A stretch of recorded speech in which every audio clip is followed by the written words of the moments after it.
Happy Monday, everyone! Stella here with your Daily Fix. The latest Zelda game is just a few days away, and already the speedrunning community is trying to break it. Redfall just earned a spot on a not-so-honorable list, Payday 3 revealed a mysterious teaser, and Sony will be shutting down a studio behind one of the PS4's most underappreciated games. Let's get into it.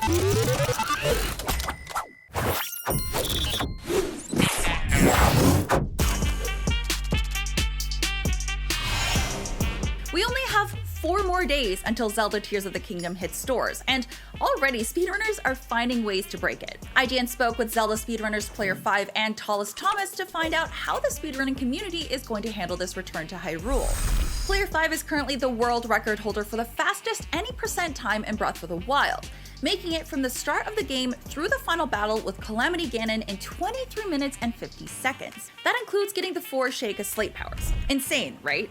Speaking with IGN, Player 5 is looking for a new challenge and is hoping his old tricks aren't effective in the new game. He said, quote, "I'm hoping that none of Breath of the Wild speedrunning techniques get carried over, so that we have kind of a brand new set of techniques to use." He's referring to one technique in particular called the Bow Lift Smuggling Slide, or BLSS. Tallest Thomas, who was once ranked in the top 10 Breath of the Wild speedrunners, explains it as basically tricking the game into picking up an item while holding the bow.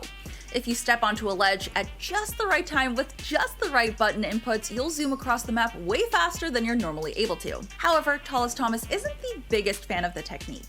He said, quote, "We use it because it's good. I just find it irritating in my personal experience to use." Just like Player 5, Tallest Thomas is hoping for a fresh start with the new Zelda. He continued, quote, "It's gonna be weird. It's gonna be an adjustment, but it's definitely going to be something very fresh and very cool to use. I love helping develop strats and learning setups." It's important to note that both Tears of the Kingdom and Breath of the Wild run on the same engine, so for speedrunners, it's very possible that old techniques will carry over into the new game. It's happened before when Skyward Sword speedrunners discovered a trick that also worked in Twilight Princess, the preceding game that ran on the same game engine. But this may also lead to faster speedrunning times for Breath of the Wild. Tallest Thomas said, quote, "There is potential for cross-referencing glitches and bugs and tricks that we have in each one to help out. I think there will be more discoveries in Breath of the Wild as Tears of the Kingdom evolves." How long did it take you to beat Breath of the Wild? Oh, and also it doesn't count as beating it unless you get all 900 Korok seeds. Sorry, I don't make the rules. One of the most anticipated games of the year that doesn't have Zelda in the title was Redfall, which was released last week to below-average reviews and scathing criticism from fans. In fact, it's now in Steam's top 15 worst-reviewed games ever. Forbes assembled the list of poorly reviewed games, which puts the free-to-play strategy game War of the Three Kingdoms from LE8 Studio at the very top. At number 15 is Umbrella Corp, the competitive shooter from Capcom that's set in the Resident Evil universe. Sitting just below or above that is Redfall with over 1,000 mostly negative user reviews. Ouch. Xbox head Phil Spencer said in an interview with Kinda Funny's Xcast that he took responsibility for the game's negative reception, saying, quote, "Redfall was significantly lower than our internal metrics in terms of where it actually reviewed. But that's not on anybody but us. We have to own that." Spencer did say that developer Arcane Studios is looking at the feedback and is committed to working on the game. That's nice and all, but I caught a little bit of time in Redfall and I am sorely disappointed. Previously, when I played 90 minutes of their preview build, I felt like the game had a lot of promise.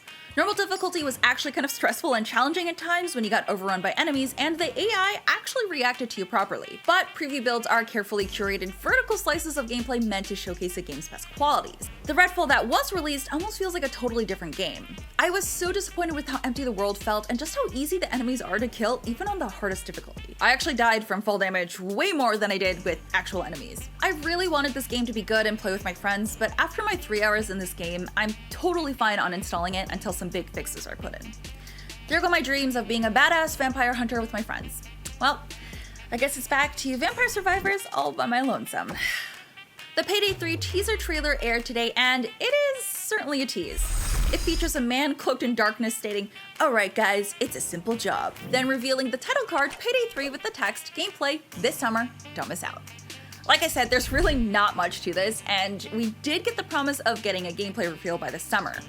Payday 3 has supposedly been in development since 2016, and it will feature returning characters Dallas, Chains, Hoxton, and Wolf from the previous 2 games. This time they'll be pulling off heists in New York City, which the developers have described as an enormous living, breathing world that'll supposedly add new layers to the gameplay experience.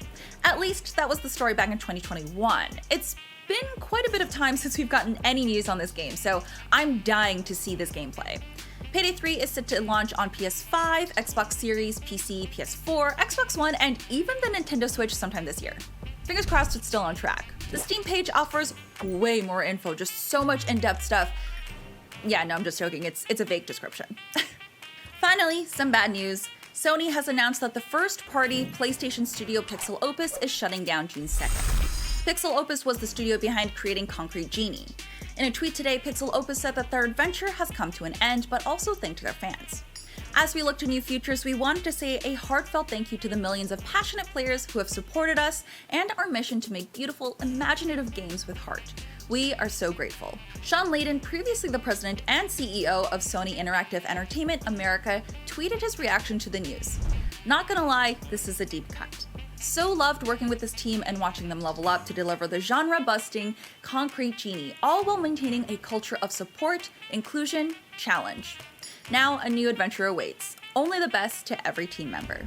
It's not been stated whether or not the team at PixelOpus has been laid off with this upcoming closure, but Sony provided IGN a statement saying, PlayStation Studios regularly evaluates its portfolio and the status of studio projects to ensure they meet the organization's short and long-term strategic objectives. As part of a recent review process, it has been decided that PixelOpus will close on June 2nd.